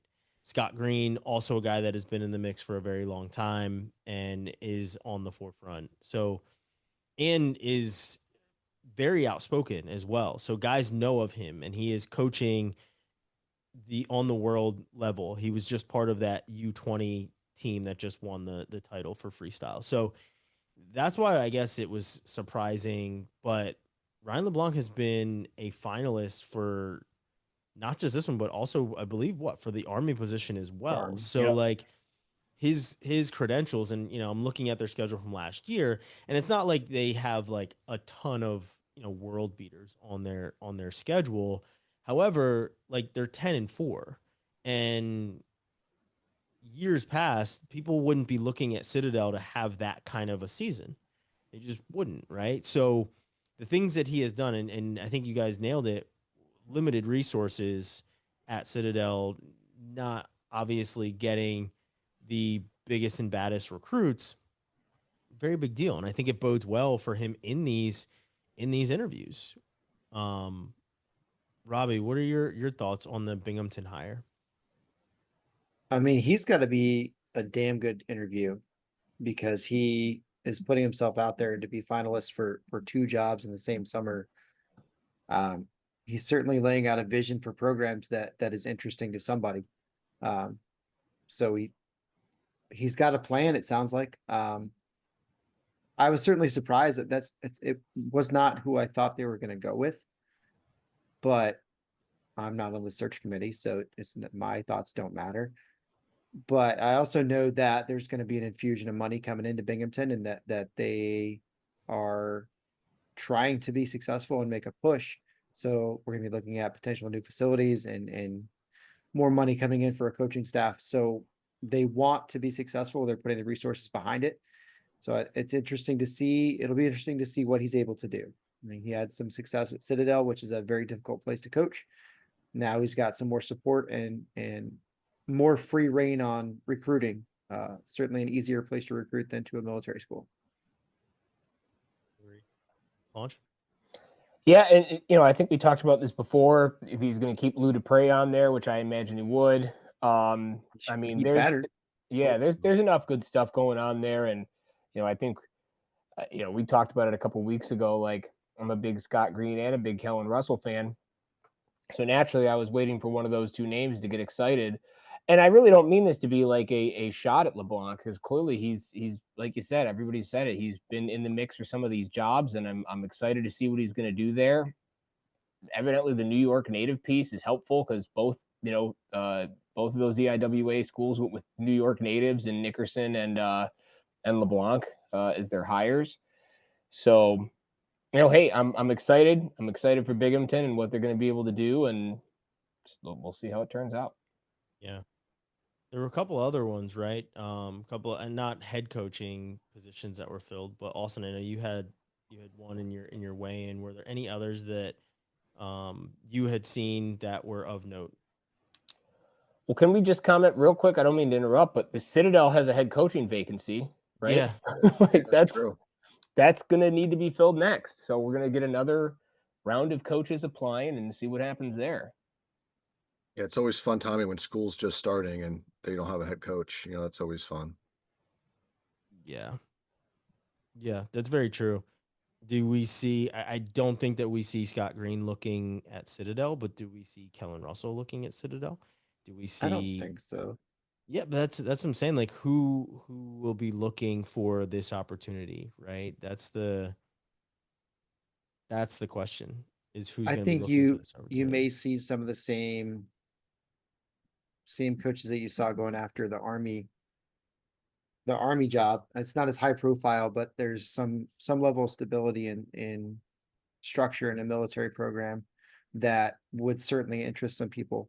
I mean, Luke Welch is the associate head coach, likely going to be the interim head coach if they don't just tag him for the year, which Mhm. at this point is a very real possibility. They just give him a year to try out, and if that's what they want to stay with, then they'll do that. But as we enter September, I think it's a little late to try to be putting up a search. I mean, look how long it took Binghamton to hire. It was like a month and a half, and that was in the middle of the summer. So I would guess that they just go with Welch as the interim and see where it goes from there. Austin, you applying? Charleston is a nice little city. I'm not gonna lie. Humid as balls, though. Yeah, but it's a nice little city if you get past the humidity. I live in Texas. That's my life right now. Austin, what were some of the other hires that you had on your list that made your list of notes, I guess I should say? Well, I am sitting on the Lehigh assistant coach. That has not been announced yet. They're still going through background checks and everything there. So Even though we Extra all background have checks. it confirmed. yeah, we all have it confirmed. I'm just I'll let those guys announce that. I do like That'll to lead to hire an though. opening in my world. It What's that? certainly will. I said that'll lead to an opening in my world. There you go. That's a good clue from you. So Yeah. yeah, I agree. I think that the Lehigh coach will be announced. I did say last week, but Lehigh tends to take a longer to do background checks and red tape stuff. So I'm hoping this week that it will be announced. As far as other coaching changes, I did not come across any off the top of my head. Yeah. UVA's got guys- an opening for assistant coach. Who's that? With Ian Park. UVA's got an opening for assistant coach with Yeah. Ian Parker going to UNI.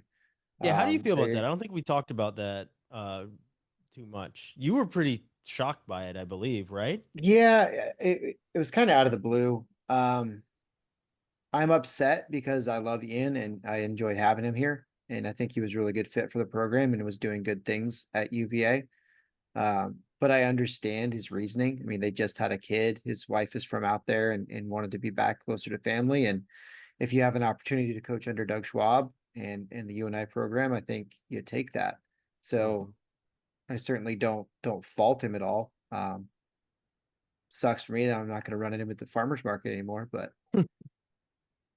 no, I think it's a good spot for him. UVA's got some leanings to how they're going to move with their program for the assistant coach that should be coming out hopefully in the next week or so, but not a big name that will be jumping out at anybody or stealing from another program. So that carousel won't keep rolling. Nice. Yeah, it'll be interesting to see, what there's more dominoes to fall. And as we alluded to, there's something that will be happening in Robbie's neck of the woods. So interesting to see who fills that position for the person that is heading to Lehigh, right? So I mean, VMI's got an opening as well with Eddie Clamara left. yeah, where's he headed? Went back west somewhere. I'm not sure where he went. Not in coaching anymore, I believe. Yeah. So yeah, there's a good amount of still a good amount of openings left. There's been a couple different announcements lately, but still TBD on a couple different ones, and I think Lehigh will be the one that probably gets the most traction, and we'll discuss that when they announce it. Surprised that no one has put it out yet, though. Like it's not like I'm very You surprised. thinking one person in general? That there has not been a tweet, Or a specifically graphic. about this from Pat Minio. Well, would I think after Lehigh debacle, I think Zach Ray kind of knows where Minio lives. They live in the same area, and I would not want to mess with Zach Ray. He's a large human. I'm just Very going large off human. of assumptions. That's just me kind of half bullshitting, but I'm not sure. Yeah, no. But no, I mean, with the and I'm only mentioning it mostly because of the Crookham stuff, because of him putting out last year about Crookham's injury and some of the intel and access he seemed to have at that point. So I'm sure he knows. I mean, it's not. I don't really feel like It's it's a well-guarded secret. Yeah, it's not Yeah. like it's a secret. It's just more so that we aren't putting out the name until the school does. That's kind of the long and short of it, right? Who knows? This could come out tomorrow and they could announce it tomorrow, right?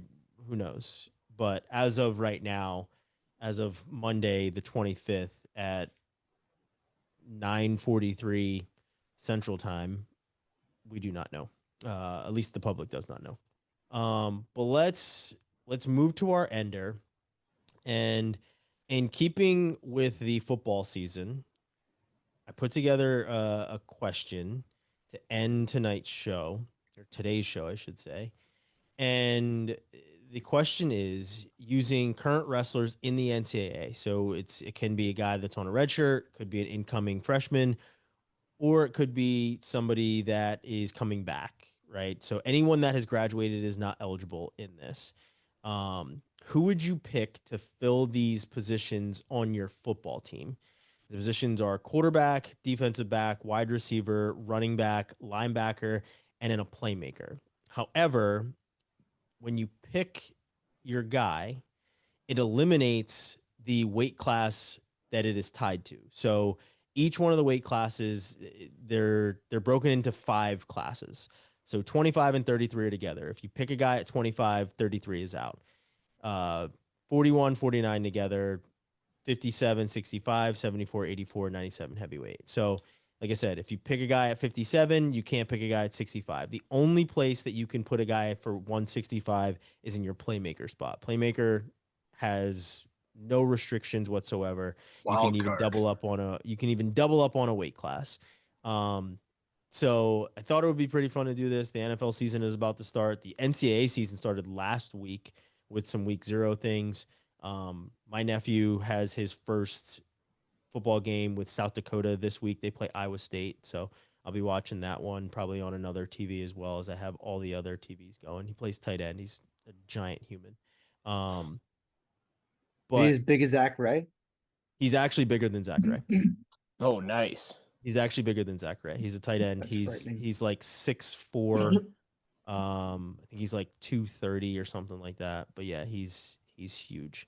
Yeah, when we take family pictures, I make sure he's standing on the opposite side, so that I'm not next to my younger nephew, who is a giant. He just graduated from Lafayette last year and has 2 years of eligibility left. So now he plays in South Dakota. But let's get to our wrestling football crossover. And I'm gonna start with Robbie. I know he's got some pretty good guys in there, so I'm gonna start with Robbie. All right. So how do you want to do this by weight class or by position? Go by position. All right. Starting out with the quarterback. We're coming out of the ACC at 197. Sonny Sasso, all Genius six of him, was a really successful high school quarterback. And I think he could still sling the rock. So I think his records may have been broken by the quarterback that is there now. But yeah, I bet Sonny could whip his ass though. probably yes. Yeah. So Safe he still bet. wins. Yep. Then we're gonna go D back. We're gonna stay in the ACC, but we're gonna drop all the way down to 125. Didn't forget about this guy, Nico Provo, at D back. If you ever watch the Stanford practice, they have some pretty intense handball games, and I've seen Nico break up some pretty crazy passes. So he's got the athleticism, he's got the speed. I think he could be a solid cornerback or safety back there, making sure things get under control. Wide receiver, moving to the Big Ten. Jesse Mendez got that freakishly long arms, super athletic. I think he could be a good slot receiver. He's not really tall, so it'd be good though. Good hands, fast, athletic. Linebacker, staying in the Big Ten. Max McAnally, be a frightening force in the center there. I would not want to run into. I believe he was a pretty successful high school football player as well, but I'm not 100% sure on that one. You're I right. believe he was. Yeah. He's an athlete. And then speaking of athletes, moving to running back, Antrell Taylor. I think he'd be a fun one to watch there. And my playmaker going back to Stanford is going to be Lorenzo Norman. Another freakishly athletic guy, a lot of length, can really make some noise in a lot of different ways. Nice. I also have an all ACC squad if you want to know the changes there. I did see that. You also cheated though, because you can't have Lorenzo Norman and McAnally because they're 174, 184. It's a playmaker. It's a playmaker. Playmaker. There is no rules. My apologies. Yes. Fucking Good get it point. together, Good point. Claunch. No I rules know. on the I missed the playmaker. playmaker part. Yeah, playmaker. There is no rules. So Claunch, go ahead. You go next. Yeah. So quarterback, I have no idea if this guy can throw the ball or not. But I went Josh Barr because I was like, he's big. He seems athletic. He can probably throw it pretty far. You're going to want somebody to at least be able to do that. So we'll throw Josh Barr in there. Wide receiver, it's tough with wide receiver and defensive back because you kind of want some speed, but they're definitely not going to have any height, right? So like, I was a defensive back. I'm 5'11", so no, there's not a lot of height. Yeah, especially with like, our pool of candidates here. I'm going Drake Ayala though. Long arms, skinny. I bet he's got some speed. I bet he's going to get in there and get a little physical. I want a little grittiness out of my wide receiver there. It's funny though, because with running back and linebacker, ours flipped, Robbie. I went McAnally because I'm pretty certain he was a running back in high school and was a beast running back. So I'm just going to stick him there. I'm going to throw Antrell Taylor in at linebacker because, yeah, that guy's he's going to go hit the shit out of somebody. Defensive back, I went Jordan Williams. Again, we're going to get some speed. He's got long arms, athletic guy. I bet he could handle himself out there at defensive back just fine. And then playmaker, dude, Ben Keeter. I just want that guy out there hitting people, just doing something. He literally plays for Iowa, So let's get him in there. Yeah. Austin, you're up. Quarterback, Robbie's going to hate me, but I did go Mitchell Messenbrink. I feel like he's a high IQ wrestler. He's gonna murder your whole team. Kind of a savant with the sport, kind of break down defenses, break down coverages, can probably throw the ball pretty well. D-back, I did go Jesse Mendez. Figured he can hit, he's smart, but he's also patient, which is kind of what you need. You can't be jumping routes too quick. He's got a honey badger feel to him. Yeah. I would agree with that. Wide receiver, I think this was already said, but Lorenzo Norman, just a tall drink of water. I'm going to throw him a ball. He's going to go up and get it. I think that's a good pick there. Running back, I had to use my 125 at 133 guys. I went with Vince Robinson, mainly because I saw him running sprints after a match one time as a cool down, and he seemed pretty damn fast. Quick. I feel like he's small enough to hide behind those big linemen, find a hole, and boom, get through it. Linebacker, obvious reasons, I hit Sonny Sasso. Just being an all-star, really tall linebacker, all-star player. And then for playmaker, I did put Ben Keeter. That was already said. So I'll go Lucas Bird as my playmaker because hell yeah, he can play. He'll make some plays. Yeah, he can make some plays. Short Kings know the deal. Yeah. I have a couple of repeats, but we don't have the same person in the same places, but I do have some repeats. So quarterback, I went with I stayed closer to the smarter schools. Need a guy that can kind of access the brain, and I went with the Stanford guy. I went Lorenzo Norman here. Dual threat. At D-back, I went with Vincent Robinson, mostly because I figured he'd be really quick and can close on a deep ball or can kind of come up and make a hit. Figured he'd be ankle biter type of safety. At wide receiver, I went Jordan Williams. I feel like he's got some length to him, long arms, can probably track down a ball. My running back was Antrell Taylor because he actually was a running back, I believe. Was he? And was, I believe, really good as well. Linebacker, easy. That was Ben Keeter. Ben Keeter literally plays linebacker for Iowa, so that was pretty easy. And then for all the reasons why Robbie does not want this guy, I went Mitchell Messenbrink as my playmaker because I was thinking that Mitchell Messenbrink would be like the Troy Polamalu of this team, where you don't know.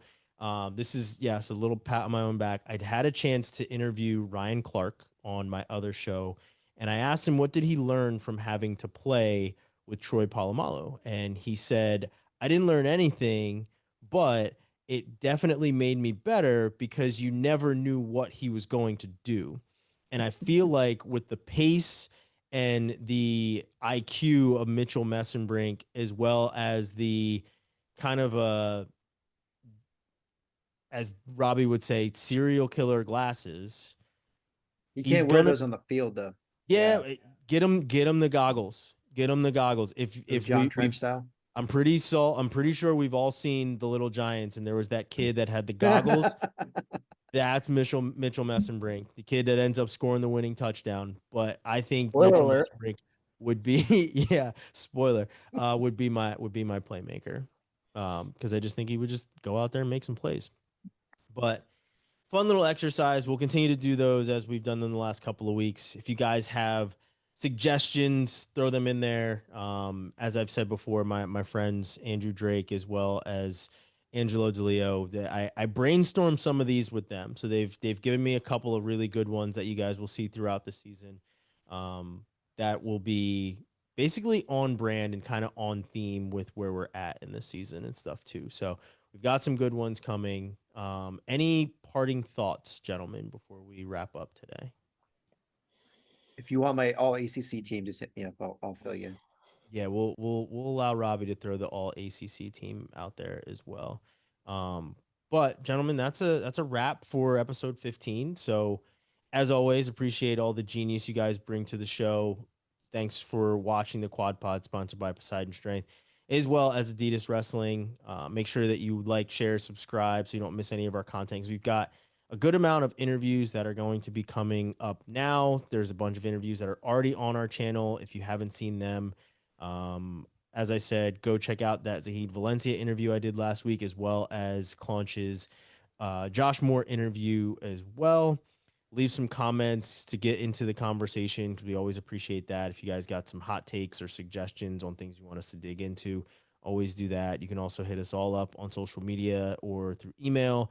All the different contact information is down below, but we appreciate you guys watching and listening on YouTube as well as any other podcast platform. And we'll see you again next week. Peace.